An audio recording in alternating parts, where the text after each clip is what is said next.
साधक मित्रों, 21,660 के लगभग 24 घंटे में हम सांस लेते छोड़ते हैं। 21,600 सांसें हमारी लगभग 21,660 है। और यह सांसों का आंकड़ा हमारी उम्र, हमारी सेहत अनुसार बदलते रहता है। तो इनमें की हर एक सांस हमें मालूम हो, ऐसा गुरुदेव कहते हैं।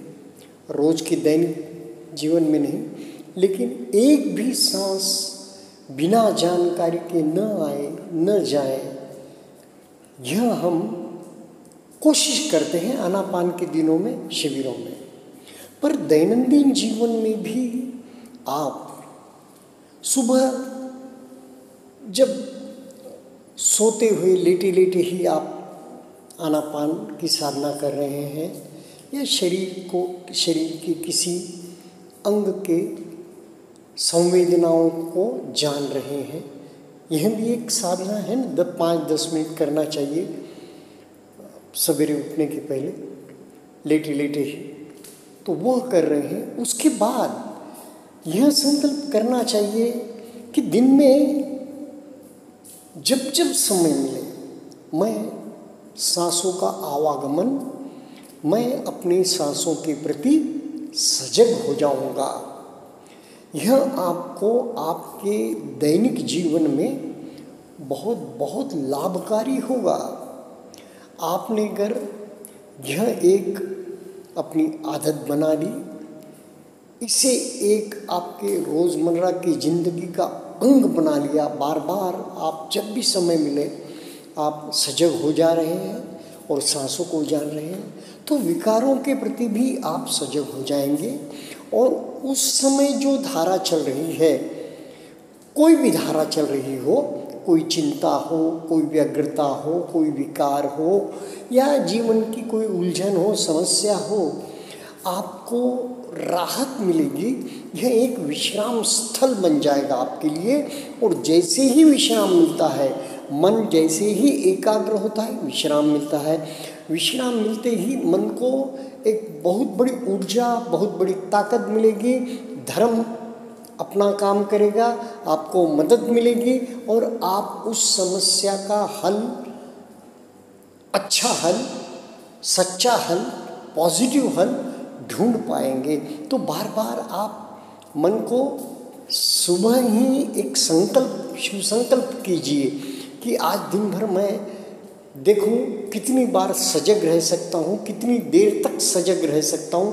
जब भी मुझे अवकाश मिले, मैं चल रहा हूँ, मैं और कुछ जो कि काम नहीं है। और काम के वक्त तो हम सारा के सारा ध्यान हमारे काम पर, हमारे जो हाथ में काम है उस पर लगाएंगे।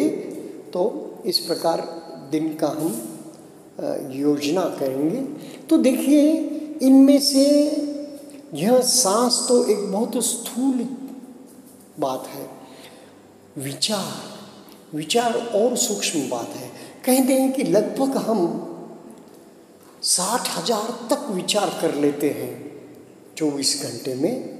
तो 60 नहीं, 30,000 तो निश्चित विचार कर लेते हैं।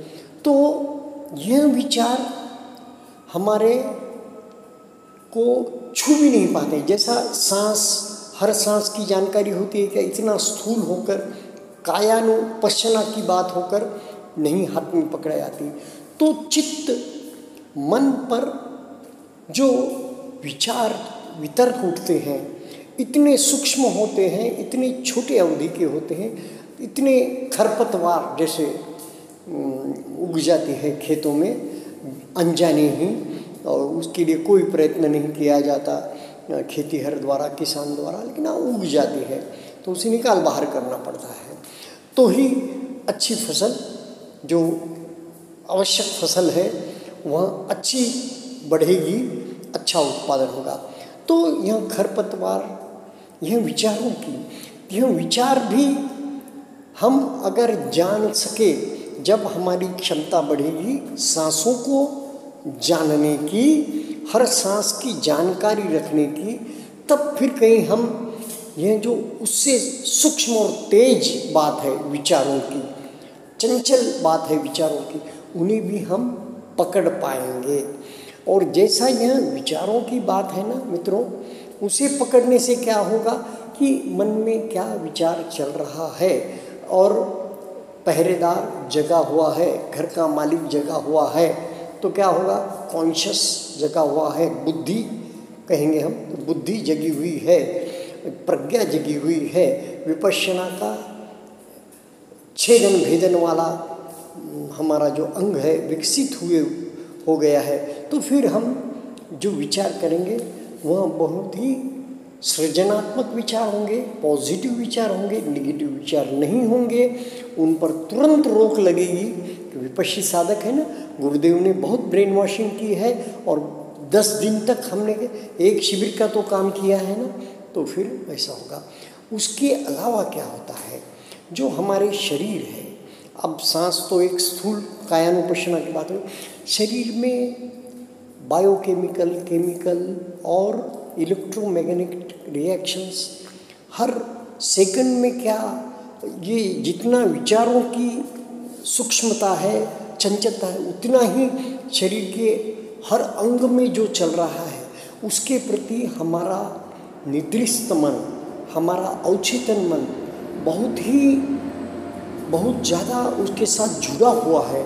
और वहाँ हर जो शरीर में हलन चलन, अंदर के अंदर चयापचय क्रिया है, श्वसन है, खून का बहाव है, और भी द्रव्यों का अंतर्गत अंतरस्रावी ग्रंथियों का बहाव है, जो कुछ भी हो रहा है अंदर, वह जो अनुभव करता है अवचेतन मन, तो वह उसके प्रति एक तो प्रतिक्रिया की, द्वेष की या फिर राग की, जो उसे प्रिय लगता है, जो उसने व्याख्या की है राग की, जो उसने व्याख्या की है द्वेष की, उसके प्रति वह उस प्रकार की प्रतिक्रियाएं करते रहता है, और इससे आगे का भाव संसरण चलते रहता है।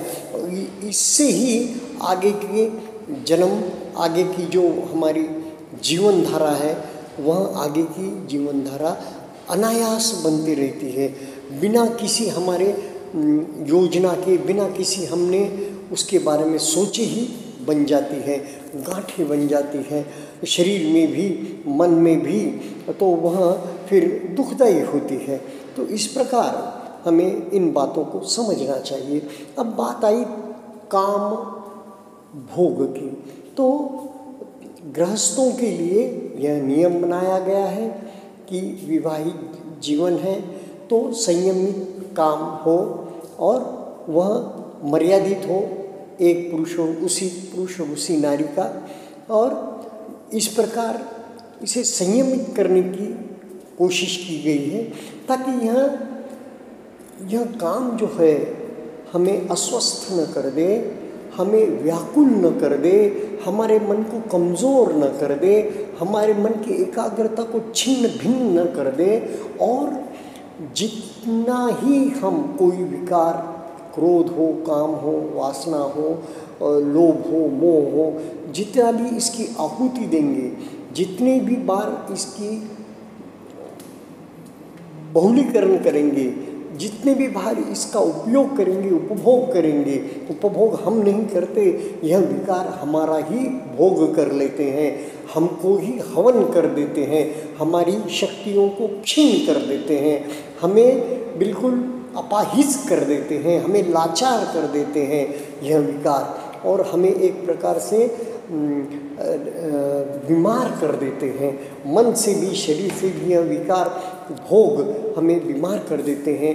इसलिए एक साधक को संयम से रहना है, और धीरे धीरे ब्रह्मचर्य की ओर प्रस्थान करना है। ब्रह्मचर्य सहज हो जाएगा, गुरुदेव कहते हैं, अहिंसा सहज हो जाएगी, अस्तेय सहज हो जाएगा, और ये बाकी तो नशा पता के तो साधक के लिए सवाल ही नहीं आता, चोरी का भी सवाल ही नहीं आता, और किसी मादक द्रव्य का या तंबाकू के सेवन का भी सवाल ही नहीं आता, अनजाने में भी। पर अहिंसा भी हो जाती है, लेकिन सिर्फ बात आती है इस काम भोग अस्तेय भी हो जाता है साधक द्वारा, मगर बात आती है इस प्रिय संवेदना की, प्रिय विकार की, काम की, कामनाओं की। धीरे धीरे जब मन पहले ध्यान की अवस्था में ही ऐसी कामनाओं से जो दुखदाई है, जो द्वेषपूर्ण है, उनसे बाहर आता है, उसका एक अलग सुख होता है, उसका एक अलग प्रीति होती है। वह शरीर पर भी प्रकट होती है संवेदनाओं के रूप में, मन में भी चित्त भी एकाग्र शांत हो जाता है, उसका एक अलग ही अनुभव है।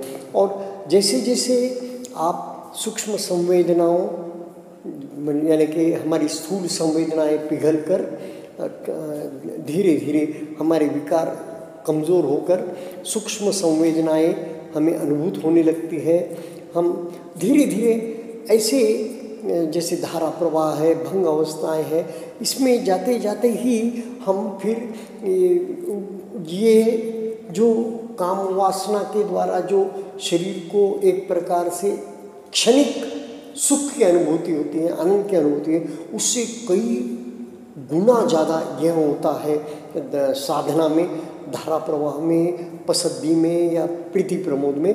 तो फिर हमारा मन उस काम भोग से विरत हो जाता है, काम भोग से बाहर आ जाता है। गुरुदेव कहते हैं कि जैसा कहा गया कि हमारी उत्पत्ति ही उस काम से हुई है, तो यह जाने में और अनंत जन्मों का यह विकार है, तो यह जाने में देर लगती है। उसके मुकाबले क्रोध के विकार से बाहर आना साधक के लिए बहुत, ये स्थूल विकार है ना, एकदम बोले तो गांठ कटीला, गांठ गठीला और ज्वलनशील विकार है ना, तो इसका ज्वलन शरीर ने हमारे अनुभव किया है जब जब क्रोध किए हैं, और हमारे परिवेश ने अनुभव किया है, सामने वाले व्यक्ति ने भी अनुभव किया है, लोगों ने भी, घर वालों ने भी अनुभव किया, आजू बाजू के जो काम करने वाले उन्होंने भी अनुभव किया है। तो फिर वो ये इससे बाहर आने के लिए साधक बहुत प्रयत्न करता है, एक व्यक्ति बहुत प्रयत्न करता है, प्रयत्नशील रहता है। तो इससे छुटकारा, क्योंकि अप्रिय विकार है ना, स्थूल विकार है ना, पीड़ादायक है ना, सबको लिए क्लेश कारक है ना, ज्वलनशील है, तो इससे बाहर आने में ज़्यादा वक्त नहीं लगता। ये विकार से बाहर आकर भी साधक एक बहुत उच्च अनुभव करता है। और वैसे भी भंग अवस्था प्राप्त होने के बाद या जो भी माइलस्टोन एक साधना हम साधना करते जाएंगे, एक पग साधना के पथ पर चलते जाएंगे, एक उपलब्धियाँ, कुछ जिसे कहेंगे हम सिद्धियाँ, जिसे कहेंगे अष्ट सिद्धि नवनिधि, वो प्राप्त होते जाती है, तो उसमें कोई विशेष बात नहीं है। वैसे अब मैं और कहूँ कि हमने अनुभव करना चाहिए सांसों का, जब कैसी शांति मालूम होती है उसका अनुभव करना चाहिए, संवेदनाओं का अनुभव करना चाहिए। जब सांसों का अनुभव करते हैं, कभी ध्यान से उठ रहे हैं तो नासिका के नीचे ऊपर वाले होठ के ऊपर कुछ देर ध्यान करते हुए छोटे से स्थान पर वहाँ की संवेदना, वहाँ की धड़कन फड़कन या वहाँ का कसाव, वहाँ का दबाव महसूस करते हुए उठना चाहिए साधना से। और देर तक यह कब तक रहती है, जो संवेदना वहाँ पर नासिका के नीचे ऊपर वाले होठ के ऊपर हमने अनुभव की है, उसे हम कब तक पकड़े रख सकते हैं दैनंदिन जीवन में, यह देखना चाहिए। मैंने तो ये बुद्ध पूर्णिमा के दिन भी 1-2 दिन का मौन धारण किया था। सबको बोल भी देता हूँ कि मैं मौन रहूँगा, तो वो आएगा मौन सहज हो जाता है। फिर मन का मौन भी करने की कोशिश करना, जब मौन करते हैं, जब छुट्टी हो, अवकाश हो, कोई विशेष अवसर हो, पूर्णिमा हो, अमावस्या हो, तो हमने मौन में जाना चाहिए। और मौन का जो एक गंभीर, मौन में ही साधना होती है। गुरुदेव कहते हैं ना, मौन छूटा और साधना छूटी। तो इस प्रकार मौन हुआ और साधना में हम अंतर्मुख हो जाते हैं, हमारी बहिर्मुखता चली जाती है और हम विचारों का, हमारी संवेदनाओं का निरीक्षण शुरू कर देते हैं। एक अलग शांति, एक अलग आनंद है।